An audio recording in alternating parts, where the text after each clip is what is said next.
ನಮಸ್ಕಾರ. Praise the lord Jesus. ಎಲ್ಲ ನನ್ನ ಪ್ರೀತಿಯ ದೇವಜನರೇ, ನನ್ನ ಪ್ರೀತಿಯ ಸಹೋದರಿ ಸಹೋದರ, ಹಿರಿಯರೇ, ದೇವಜನರೇ, ಪ್ರತಿದಿನದಂತೆ ಈ ದಿನವೂ ಕೂಡ ಈ ವಿಡಿಯೋನ ಆಯ್ಕೆ ಮಾಡಿಕೊಂಡು ಸಮಾಧಾನವಾಗಿ ಕರ್ತನ ಸಮ್ಮುಖದಲ್ಲಿ ಕುಳಿತುಕೊಂಡು ದೇವರು ಏನು ಮಾತನಾಡುತ್ತಾರೋ ಎಂದು ಕಾಯುತ್ತಿರುವಂಥ ನಿಮಗೆ, ಅದರಲ್ಲಿ ಪ್ರತ್ಯೇಕವಾಗಿ ಪ್ರಾರ್ಥನೆಯ ಕುರಿತು, ಉಪವಾಸದ ಕುರಿತು ನಾವು ಮಾತನಾಡಿಕೊಳ್ಳುವಂಥ ಈ ವಿಡಿಯೋ ನಿಮಗೆ ಪ್ರಯೋಜನಕರವಾಗಿರಬೇಕೆಂದು ನಾನು ಪ್ರಾರ್ಥಿಸ್ತೇನೆ. ಎಷ್ಟೋ ವಿಚಾರಗಳು, ಎಷ್ಟೋ ಸಾರಿ ಉಪವಾಸದ ಪ್ರಾರ್ಥನೆಗಳ ವಿಚಾರದಲ್ಲಿ ನಾವು ವಿಡಿಯೋಗಳನ್ನು ಮಾಡಿದರೂ ಕೂಡ ಕೆಲವು ಇನ್ನಷ್ಟು ಕಾರ್ಯಗಳು ಬೈಬಲಲ್ಲಿ ನಮಗೆ ಕಾಣಿಸುತ್ತಾ ಇರುತ್ತವೆ. ಅವುಗಳ ಮೂಲಕ ನಾವು ಪಾಠವನ್ನು ಕಲಿತು ಅದರಂತೆ ನಾವು ಮಾಡುವುದಾದರೆ ಅವರು ಹೊಂದಿದ ಆಶೀರ್ವಾದ, ಅವರು ಹೊಂದಿದ ಜಯವು ನಮಗೂ ಕೂಡ ಲಭಿಸುವಂಥದ್ದಾಗಿದೆ.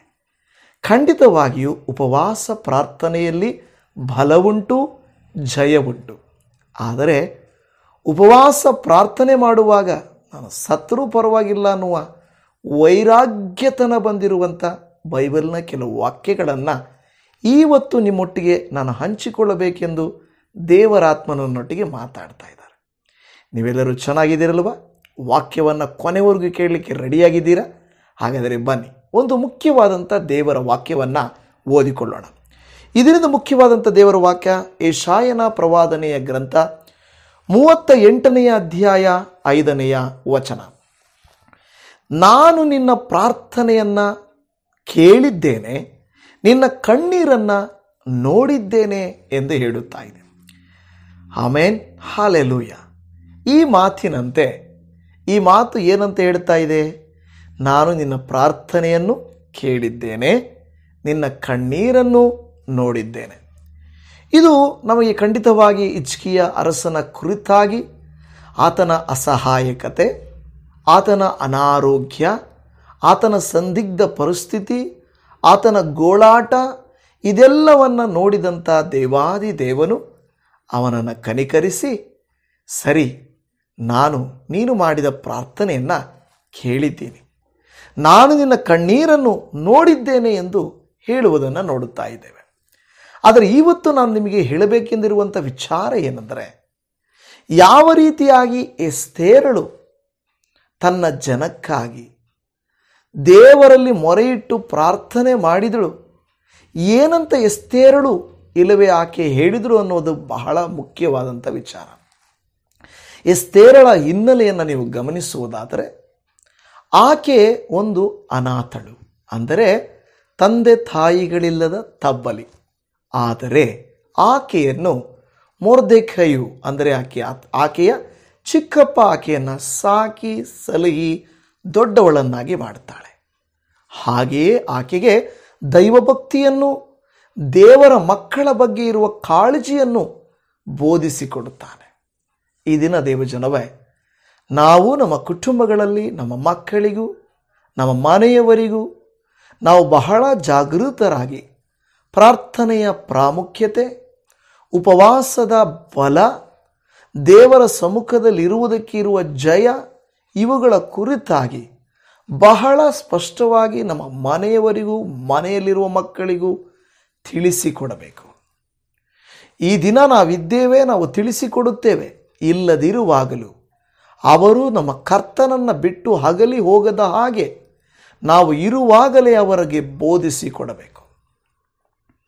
ಎಸ್ತೇರಳನ್ನು ನೀವು ನೋಡುತ್ತೀರಿ, ಆಕೆಯ ಜೀವಿತದಲ್ಲಿ ದೇವರಿಗಾಗಿ ನಿಂತಳು. ದಾನಿಯೇಲನು ದೇವರಿಗಾಗಿ ನಿಂತನು.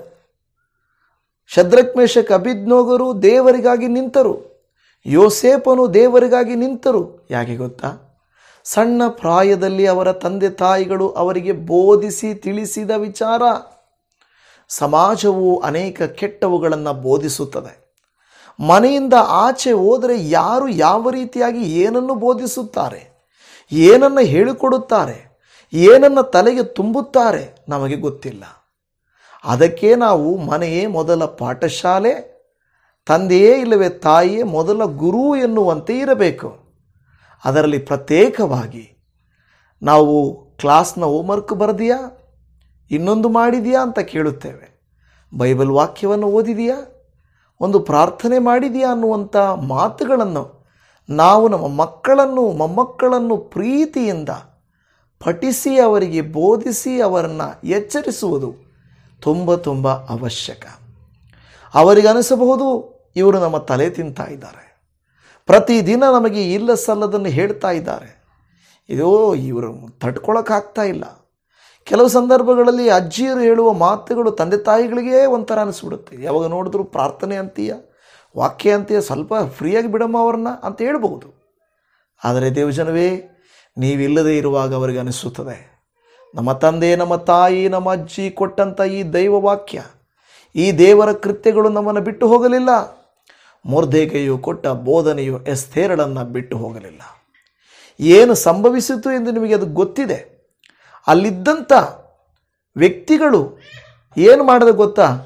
ಯಹೂದ್ಯರನ್ನು ಇಲ್ಲದೆ ಮಾಡಬೇಕೆಂತ, ಯಹೂದ್ಯರನ್ನು ಸಂಹರಿಸಬೇಕು, ಒಟ್ಟಿಗೆ ಅವರನ್ನ ಸಾಯಿಸಬೇಕೆಂತ ಅವರು ಪ್ಲ್ಯಾನ್ ಮಾಡಿಕೊಂಡ್ರು. ಆದರೆ ನನ್ನ ಪ್ರೀತಿಯ ದೇವಜನವೇ, ಹೀಗಿರುವಾಗ ಲೋಕದ ಜನರು, ಲೋಕವು ಎಷ್ಟೋ ಪ್ಲ್ಯಾನ್ ಮಾಡಿಕೊಳ್ಳಬಹುದು. ನರಮೇಧ ಮಾಡಿಬಿಡೋಣ. ಕಳೆದ ದಿನಗಳಲ್ಲಿ ಒರಿಸ್ಸಾದಲ್ಲಿ ಒಂದು ಹಳ್ಳಿಯಲ್ಲಿದ್ದಂಥ 200 ಕುಟುಂಬಗಳೋ ಏನೋ ನನಗೆ ಗೊತ್ತಿಲ್ಲ, ಐ ಥಿಂಕ್ ನಿಮ್ಮಲ್ಲಿ ಕೆಲವ್ರಿಗೆ ಗೊತ್ತಿದೆ. ಎಲ್ಲರನ್ನೂ ಸಾಯಿಸಿಬಿಡಬೇಕು, ಒಬ್ಬರನ್ನು ಉಳಿಸಬಾರದಂಥ ಒಬ್ಬ ವ್ಯಕ್ತಿ ಕರೆಯನ್ನು ಕೊಟ್ಟನು, ಎಲ್ಲರನ್ನೂ ಸಾಯಿಸಿಬಿಡಬೇಕಂತ. ಆಗ ನಾವು ಕೂಡ ಪ್ರಾರ್ಥನೆ ಮಾಡಿದ್ದೇವೆ. ಆದರೆ ಪ್ರಿಯಜನವೇ, ಈ ರೀತಿಯಾಗಿ ಲೋಕದ ಜನರು ದೇವರ ಮಕ್ಕಳನ್ನು ಇಲ್ಲದೆ ಮಾಡಿಬಿಡಬೇಕೆಂದು ಪಣ ತೊಟ್ಟಿರಬಹುದು. ಆದರೆ ದೇವರು ಅದ್ಭುತ ಮಾಡಲಿಕ್ಕೆ ಶಕ್ತನು. ಈಗ ಅದ್ಭುತ ದೇವರು ಹೇಗೆ ಮಾಡುತ್ತಾರೆ? ನಿಮ್ಮ ಮೂಲಕವಾಗಿ, ನನ್ನ ಮೂಲಕವಾಗಿ, ನಮ್ಮ ಮೂಲಕವಾಗಿ ದೇವರು ಮಾಡುತ್ತಾರೆ. ಹೇಗೆ ಗೊತ್ತಾ? ಈಗ ಇಲ್ಲಿ ಗಮನಿಸುವುದಾದರೆ, ಇಲ್ಲಿ ಯಹೂದ್ಯರನ್ನು ಒಂದು ವೇಳೆ ಸಾಯಿಸಿ ಬಿಡಬೇಕೆಂದು ತೀರ್ಮಾನ ಮಾಡಿದಾಗ ಅಲ್ಲಿ ನಾವು ಗಮನಿಸ್ತಾ ಇದ್ದೇವೆ, ಎಸ್ತೇರಳು ಹೇಗೋ ದೇವರ ಕೃಪೆಯಿಂದ ಅರಸಿಯಾದಳು, ಅಂದರೆ ರಾಣಿಯಾದಳು. ಈಗ ರಾಣಿಯಾದ ತಕ್ಷಣ ಆಕೆ ಹೇಳ್ಬೋದಾಗಿತ್ತು, ನನಗೆ ಅವರು ಯಾರೂ ಮುಖ್ಯ ಅಲ್ಲ, ನನ್ನ ರಾಣಿ ಪಟ್ಟನೇ ನನಗೆ ಮುಖ್ಯ. ನಾನು ಕಷ್ಟಪಟ್ಟು, ನಾನು ಬುದ್ಧಿ ಉಪಯೋಗಿಸಿ ನಾನು ಈ ಸ್ಥಾನಕ್ಕೆ ಬಂದಿದ್ದೇನೆ, ಇನ್ನು ನಾನು ಎಂಜಾಯ್ ಮಾಡಬೇಕು. ನಾನು ಒಂದು ಏನೂ ಇಲ್ಲದೆ ಬಡ ಮನೆಯಲ್ಲಿ ಹುಟ್ಟಿ ಬಂದವಳು, ಸರಿಯಾಗಿ ಅಂದುಕೊಂಡಿದ್ದು ನಾನು ನೆರವೇರಿಸಿಕೊಳ್ಳಲಿಲ್ಲ, ಅಂದುಕೊಂಡ ಹಾಗೆ ಬಟ್ಟೆ ಧರಿಸಲಿಲ್ಲ, ಅಂದುಕೊಂಡ ಹಾಗೆ ಊಟ ತಿನ್ನಲಿಲ್ಲ, ಅಂದುಕೊಂಡ ಹಾಗೆ ಸುಖ ಜೀವನ ನಡೆಸಲಿಲ್ಲ. ನನಗೆ ರಾಣಿಯಾಗಿದ್ದೇನೆ, ನನಗೆ ತೃಪ್ತಿಯ, ನನಗಿನ್ನು ಹಿಂದೇದು ಮುಂದೇದು ಯಾವುದು ಬೇಕಾಗಿಲ್ಲ ಅಂತ ಅನ್ನಬಹುದಾಗಿತ್ತು. ಆದರೆ ಪ್ರೀತಿಯ ದೇವಜನವೇ, ಒಂದು ವಾಕ್ಯವನ್ನು ನಾವು ಓದುತ್ತೇವೆ, ಎಸ್ತೇರಳ ಗ್ರಂಥ 4ನೇ ಅಧ್ಯಾಯ 15ನೇ ವಾಕ್ಯದಲ್ಲಿ, ನಾನು ನನ್ನ ಸೇವಕಿಯರೊಡನೆ ಉಪವಾಸದಿಂದಿರುವೆನು, ಅನಂತರ ನಾನು ವಿಧಿ ಮೀರಿ ಅರಸನ ಬಳಿಗೆ ಹೋಗುವೆನು, ಸತ್ತರೆ ಸಾಯುತ್ತೇನೆ ಎಂದು ಮೊರ್ದೆಕೈಗೆ ಮರಳಿ ಹೇಳಿಸಿದಳು. ಉಪವಾಸ ಮಾಡುತ್ತೇನೆ, ಸತ್ತರೂ ಸಾಯುತ್ತೇನೆ.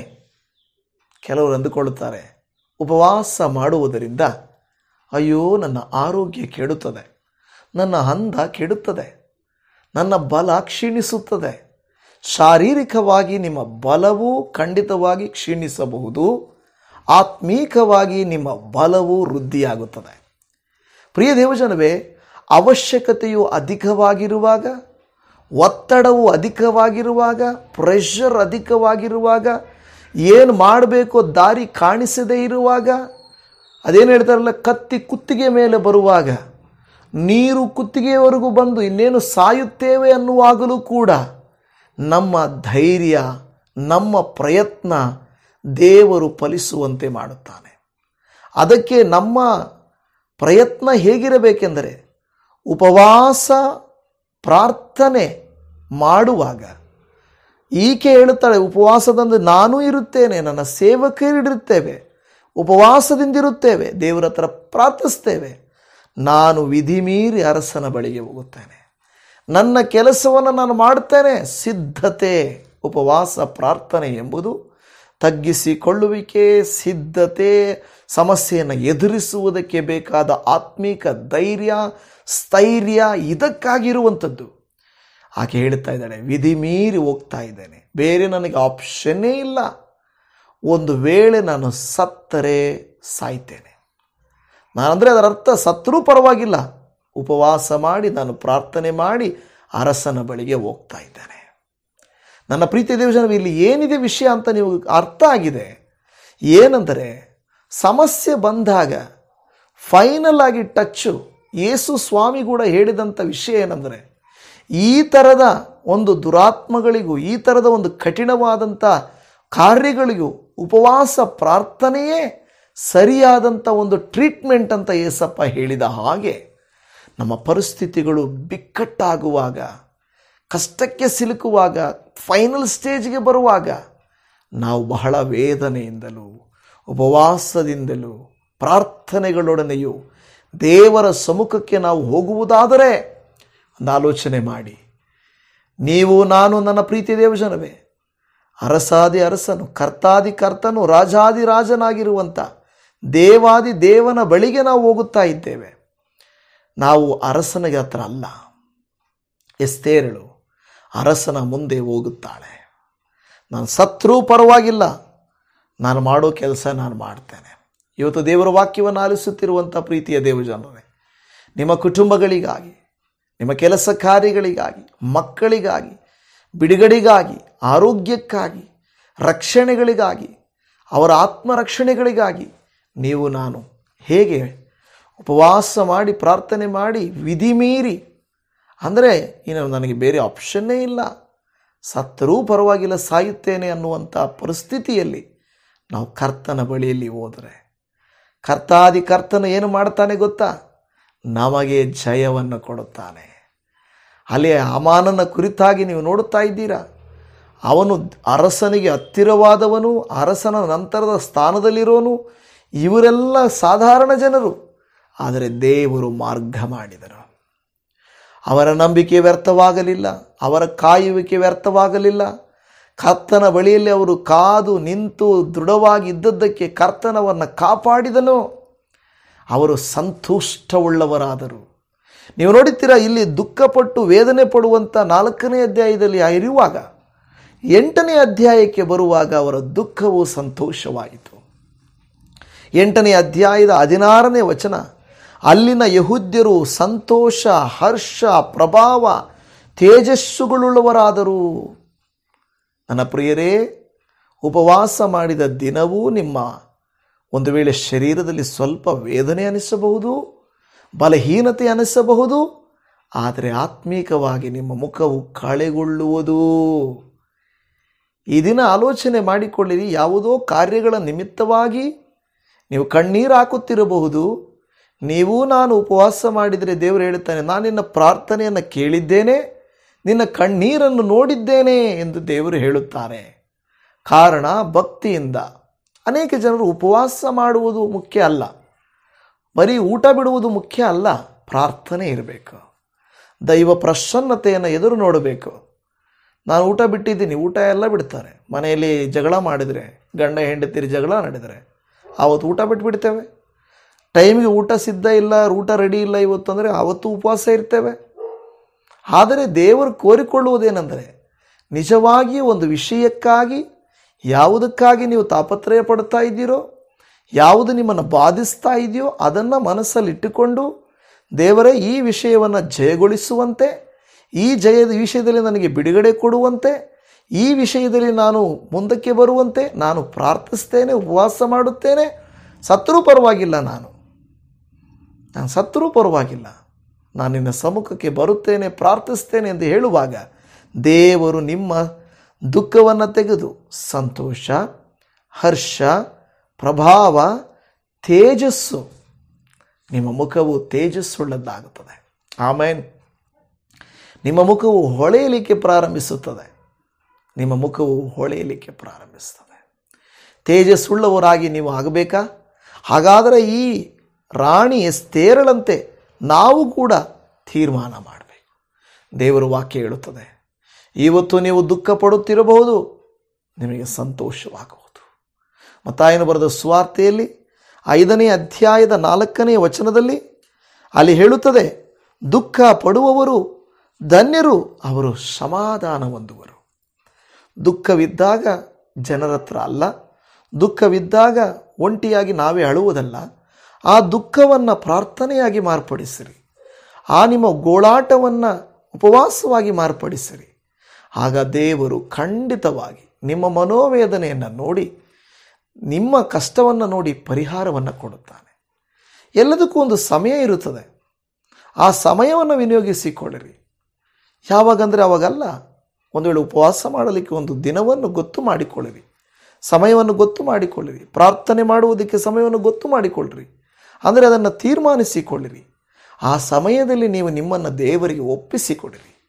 ಬಿಡುಗಡೆ ಬರುವುದು ಮನುಷ್ಯರಿಂದಲ್ಲ, ಪಾಸ್ಟರ್ಗಳಿಂದಲ್ಲ, ದೇವರಿಂದ ಬರುತ್ತದೆ. ಜ್ಞಾಪಕ ಇಟ್ಟುಕೊಳ್ಳಿ.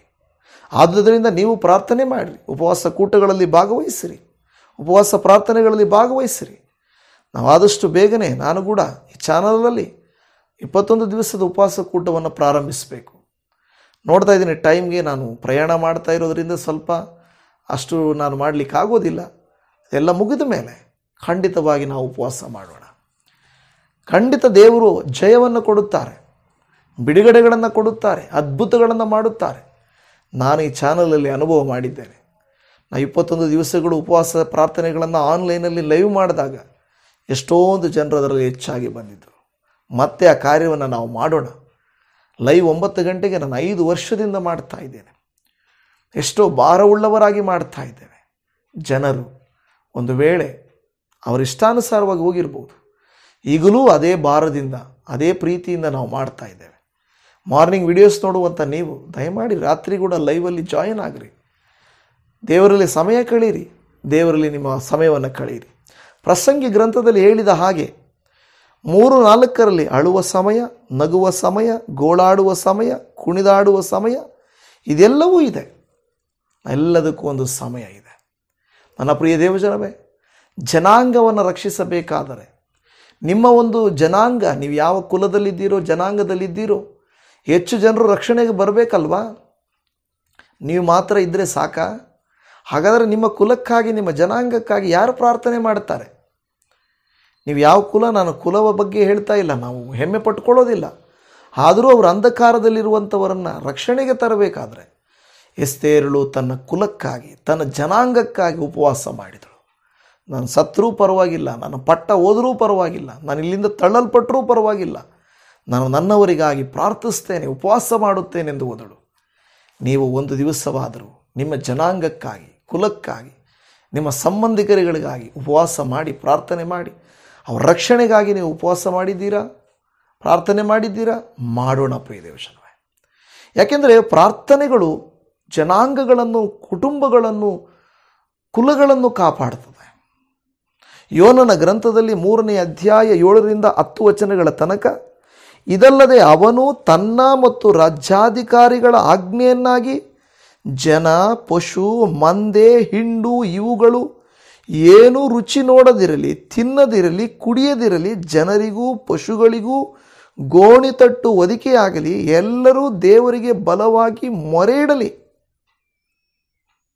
ಎಲ್ಲರೂ ಅಲ್ಲಿ ಹೇಳ್ತದೆ, ಜನ, ಪಶು, ಮಂದೆ, ಹಿಂಡು ಏನು ರುಚಿ ನೋಡೋದಿಲ್ಲ. ಕೆಲವರು ಕೇಳ್ತಾ ಇರ್ತಾರೆ, ಪಾಸ್ಟ್ರೇ ಉಪವಾಸ ನಾವು ಹೇಗೆ ಮಾಡಬೇಕು? ನಾನು ಹೇಳ್ತಾ ಇರ್ತೇನೆ, ನಮ್ಮ ಶರೀರಕ್ಕೆ, ನಮ್ಮ ಆರೋಗ್ಯಕ್ಕೆ ತಕ್ಕಂತೆ ಕನಿಷ್ಠ ನಿಮ್ಮ ಆರೋಗ್ಯ ಸರಿ ಇಲ್ಲ ಅಂದರೆ ಕನಿಷ್ಠ 3 ಗಂಟೆವರೆಗೂ. ನನ್ನ ಕೈಲಿ ಆಗಲ್ಲ ಪಾಸ್ಟ್ರೇ, 1 ಹೊತ್ತು ಮಾಡೋಕ್ಕಾಗಲ್ಲ, 2 ಹೊತ್ತು ಮಾಡೋಕ್ಕಾಗಲ್ಲ. ಅಟ್ಲೀಸ್ಟ್ 1 ಹೊತ್ತಾದರೂ ನೀವು ಬಿಟ್ಟು ಉಪವಾಸ ಮಾಡಿರಿ, ಪ್ರಾರ್ಥನೆ ಮಾಡಿರಿ. ಆವಾಗ ಜ್ಯೂಸ್ ತಗೊಳ್ತೀನಿ, ಟೀ ಕುಡಿತೀನಿ, ಏನೋ ಸ್ವಲ್ಪ ತಿಂತೀನಿ. ನೋ ನೋ ನೋ ನೋ ಮಾಡೋದೇ ಸ್ವಲ್ಪ ಕಾಲ. ಅದರಲ್ಲಿ ರುಚಿ ನೋಡೋದು, ಅದರಲ್ಲಿ ತಿನ್ನೋದು, ಕುಡಿಯೋದು, ಟೀ ಕುಡಿತೀನಿ, ಜ್ಯೂಸ್ ಕುಡಿತೀನಿ, ಎಲ್ಲ ಮಾಡ್ತೀನಿ, ಉಪವಾಸ ಮಾಡ್ತೀನಿ, ಮಾಡೋದೇ ಸ್ವಲ್ಪ ಕಾಲ. ಅದರಲ್ಲಿ ಮತ್ತೆ ಇದೆಲ್ಲ ಮಾಡ್ತೀನಿ ಅಂತ ಹೇಳಿದರೆ ಹೇಗೆ ಪ್ರಿಯ ದೇವಜನವೇ? ಅದನ್ನೆಲ್ಲ ಮಾಡಬಾರ್ದು. ಅದಕ್ಕೆ ದೇವರ ವಾಕ್ಯ ಇಲ್ಲಿ ಹೇಳ್ತದೆ, ಅಲ್ಲಿ ಹೇಳ್ತದೆ ಯೋನ ಗ್ರಂಥದಲ್ಲಿ, ನೋ ಟೇಸ್ಟಿಂಗ್, ಟೇಸ್ಟ್ ಮಾಡೋದು ಕೆಲವು ಸಂದರ್ಭಗಳಲ್ಲಿ ತಪ್ಪಾಗಿ ಹೋಗುತ್ತೆ. ನಾವು ನೆನಪಿಗೆ ಬರಲ್ಲ, ಏನೋ ಬಾಯಲ್ಲಿ ಹಾಕ್ಕೊಂಡು ಬಿಡ್ತೀವಿ. ಅಯ್ಯೋ ತಿಂದುಬಿಟ್ಟ ಅಲ್ವಾ? ದೇವರು ಅರ್ಥ ಆಗುತ್ತೆ, ಸ್ವಾಮಿ ಕ್ಷಮಿಸು, ಓಕೆ ತಿಂದುಬಿಟ್ಟಿದ್ದೀನಿ ಬಿಡಪ್ಪ, ತಿನ್ನು ಅಲ್ಲ, ಸಾರಿ ಕ್ಷಮಿಸ್ಬಿಟ್ಟು ದೇವರೇ, ಗೊತ್ತಿಲ್ಲದೆ ಮಾಡಿಬಿಟ್ಟಿದ್ದೀನಿ. ಅಂದರೆ ನಾನು ಹೇಳೋದು, ಇವತ್ತು ವೈರಾಗ್ಯವಾಗಿ ನಾನು ಉಪವಾಸ ಮಾಡಬೇಕು. ವೈರಾಗ್ಯವಾಗಿ ರುಚಿ ನೋಡೋದಾಗಲಿ, ಕುಡಿಯೋದಾಗಲಿ, ತಿನ್ನೋದಾಗಲಿ. ಒಂದು ವೇಳೆ ಜಾಸ್ತಿ ದಿನಗಳು ನೀವು ಉಪವಾಸ ಮಾಡಿದರೆ ಅವಾಗೇನು ಮಾಡ್ತಾರೆ, ಕೆಲವರು 1-2 ಹೊತ್ತುಗಳನ್ನು ಬಿಟ್ಟು 1 ಹೊತ್ತು ಮಾತ್ರ ಊಟ ಮಾಡ್ತಾರೆ. ಅದು ಒಂದು ಪಕ್ಕಾ ವಿಡಿಯೋ ಮಾಡೋಣ. 1 ದಿವಸದ ಉಪವಾಸ ಹೇಗೆ ಮಾಡೋದು, 3 ದಿವಸಗಳು ಉಪವಾಸ ಮಾಡೋದು ಹೇಗೆ, 7 ದಿವಸಗಳು ಉಪವಾಸ ಮಾಡೋದು ಹೇಗೆ, 21 ದಿವಸಗಳು ಉಪವಾಸ ಮಾಡೋದು ಹೇಗೆ, 40 ದಿವಸಗಳು ಉಪವಾಸ ಮಾಡೋದು ಹೇಗೆ ಅಂತ ಒಂದು ವಿಡಿಯೋಗಳನ್ನು ನಾವು ಪರ್ಟಿಕ್ಯುಲರ್ ಆಗಿ ಮಾಡೋಣ. ಆದರೆ ಅಲ್ಲಿಯವರೆಗೂ ನಿಮ್ಮ ಉಪವಾಸವು ವೈರಾಗ್ಯವಿರಲಿ. ಆಮೇಲೆ ಅಲ್ಲಿ ಯೋನನ ಗ್ರಂಥದಲ್ಲಿ ಹೇಳುತ್ತದೆ, ಉಪವಾಸ ಮಾಡುವುದು ರುಚಿ ನೋಡದೇ ಇರೋದು ಮುಖ್ಯ ಅಲ್ಲ, ಅಲ್ಲಿ ನಾವು ಪಾಪಗಳನ್ನು ತೊರೆಯಬೇಕು, ಪರಿಶುದ್ಧರಾಗಿ ಜೀವಿಸಬೇಕು. ಇದನ್ನು ನಾನು ದೇವರಲ್ಲಿ ಕೇಳಿಕೊಳ್ಳುತ್ತೇನೆ. ನೀವು ನಾನು ಕರ್ತನಲ್ಲಿ ಈ ರೀತಿಯಾಗಿ ವೈರಾಗ್ಯವಾಗಿ ಉಪವಾಸ ಮಾಡಿ ನಾವು ದೇವರನ್ನು ಪ್ರಾರ್ಥನೆ ಮಾಡಿಕೊಳ್ಳೋಣ, ಪ್ರಾರ್ಥಿಸೋಣ. ಪರಮ ತಂದೆಯಾದ ದೇವರೇ, ಪರಿಶುದ್ಧನಾದ ಕರ್ತನೆ, ನಿನ್ನ ಉನ್ನತವಾದ ಪವಿತ್ರವಾದ ನಾಮಕ್ಕೆ ನಮ್ಮನ್ನೇ ಒಪ್ಪಿಸಿಕೊಡುತ್ತಾ ಇದ್ದೇವೆ. ಪ್ರಾರ್ಥನೆಗಳನ್ನು ಆಲಿಸುವ ದೇವರು. ಈ ದಿನ 2 ಘಟನೆಗಳನ್ನು ನೋಡಿದ್ದೇವೆ. ಹಿಜ್ಕೀಯನು ಪ್ರಾರ್ಥಿಸಿದ ಪ್ರಾರ್ಥನೆಯನ್ನು ನೀವು ಕೇಳಿಸ್ಕೊಂಡ್ರಿ, ಅವರ ಕಣ್ಣೀರನ್ನು ನೋಡಿದ್ರಿ. ಅದೇ ರೀತಿಯಲ್ಲಿ ಎಸ್ತೇರಳು, ಮೊರ್ದೆಕೈಯು ತಮ್ಮ ಜನಾಂಗಕ್ಕಾಗಿ, ಯೋನ ಗ್ರಂಥದಲ್ಲಿ ಅರಸನು ತನ್ನ ಜನಾಂಗಕ್ಕಾಗಿ, ತನ್ನ ದೇಶಕ್ಕಾಗಿ ಒಟ್ಟಿಗೆ ಅವರು ಉಪವಾಸ ಮಾಡಿದ್ರಪ್ಪ. ರುಚಿ ನೋಡಲಿಲ್ಲ, ತಿನ್ನಲಿಲ್ಲ, ಕುಡಿಲಿಲ್ಲ. ದೇವರೇ, ನೀವು ಅವರಿಗೆ ಜಯವನ್ನು ಕೊಟ್ರಿ, ಬಿಡುಗಡೆಯನ್ನು ಕೊಟ್ರಿ. ದೇವರೇ, ಯೆಹೂದ್ಯರನ್ನೆಲ್ಲ ಕಾಪಾಡಿದ್ರಿ. ಹಾಗೆ ನೋಡುವಾಗ ದೇವರೇ, ಆ ನಿನಿವೆ ಪಟ್ಟಣದವರನ್ನೆಲ್ಲರನ್ನ ನೀವು ಕಾಪಾಡಿದ್ರಿ. ನಾವು ಕಾಪಾಡಲ್ಪಡಬೇಕಾದರೆ, ಬಿಡುಗಡೆ ಹೊಂದಬೇಕಾದರೆ, ಜಯವನ್ನು ಹೊಂದಬೇಕಾದರೆ, ಖಂಡಿತವಾಗಿ ಈ ಥರದ ಕಾರ್ಯಗಳನ್ನು ಕರ್ತನೆ ಎದುರಿಸಬೇಕಾದರೆ ನಿನ್ನ ಕೃಪೆ ಬೇಕು. ಪರಲೋಕದ ದೇವರೇ, ಊಟ ಬಿಡುವುದು, ಉಪವಾಸ ಮಾಡುವುದು ಮುಖ್ಯ ಅಲ್ಲ, ಅದನ್ನು ವೈರಾಗ್ಯದಿಂದ ಮಾಡಿ, ನಿನ್ನ ನಾಮ ಘನತೆಗಾಗಿ ನಾವು ಮಾಡಿ ಜಯವನ್ನು ಹೊಂದುವಂತೆ ಸಹಾಯ ಮಾಡಿಕೊಡು. ಯಾರೆಲ್ಲ ಹೌದು ಸ್ವಾಮಿ, ಈಗೋ ನಾನು ನನ್ನ ಕುಟುಂಬಕ್ಕಾಗಿ, ನನ್ನ ಜನಾಂಗಕ್ಕಾಗಿ ನಾನು ಪ್ರಾರ್ಥಿಸುತ್ತೇನೆ, ನನ್ನನ್ನು ಉಪಯೋಗಿಸಿಕೋ, ಎಸ್ತೇರಳಂತ ಉಪಯೋಗಿಸಿಕೋ, ಮೊರ್ದೆಕೈಯನಂತ ಉಪಯೋಗಿಸಿಕೋ, ಆ ನಿನಿವೆ ಪಟ್ಟಣದ ಅರಸನಂತೆ ಉಪಯೋಗಿಸಿಕೋ, ಸಾಧಾರಣ ಜನರಂತೆ ಉಪಯೋಗಿಸಿಕೋ ಎಂದು ಹೇಳಿ ಯಾರು ವೈರಾಗ್ಯದಿಂದ ಪ್ರಾರ್ಥನೆ ಮಾಡುತ್ತಿದ್ದಾರೋ ಅವರನ್ನು ನೀನು ಅಭಿಷೇಕ ಮಾಡು. ಅವರ ವೈರಾಗ್ಯದ ಪ್ರಾರ್ಥನೆಗಳು ಅವರ ಜನಾಂಗಗಳನ್ನು ಕಾಪಾಡಲಿ, ಅವರ ಸಂತತಿಗಳನ್ನು, ಅವರ ಸಂಬಂಧಿಕರುಗಳನ್ನು ಕಾಪಾಡಲಿ. ಅನುಗ್ರಹಿಸು, ಆಶೀರ್ವದಿಸು. ಪ್ರಾರ್ಥನೆಯನ್ನು ಕೇಳಿದಕ್ಕಾಗಿ ಸ್ತೋತ್ರ. ಎಲ್ಲ ದೇವ ಮಕ್ಕಳನ್ನು ನಿನ್ನ ಕೈಯಲ್ಲಿ ಕೊಡುತ್ತಾ, ಬಿಡುಗಡೆ ಕೊಡುವವನು, ಜಯವನ್ನು ಕೊಡುವಾತನು, ಸಹಾಯ ಮಾಡುವಾತನಾಗಿರುವ ಯೇಸುವಿನ ನಾಮದಲ್ಲಿ ಪ್ರಾರ್ಥಿಸುತ್ತೇವೆ ತಂದೆಯೇ. Amen, amen. Praise Lord Jesus. ಆಮೇನ್.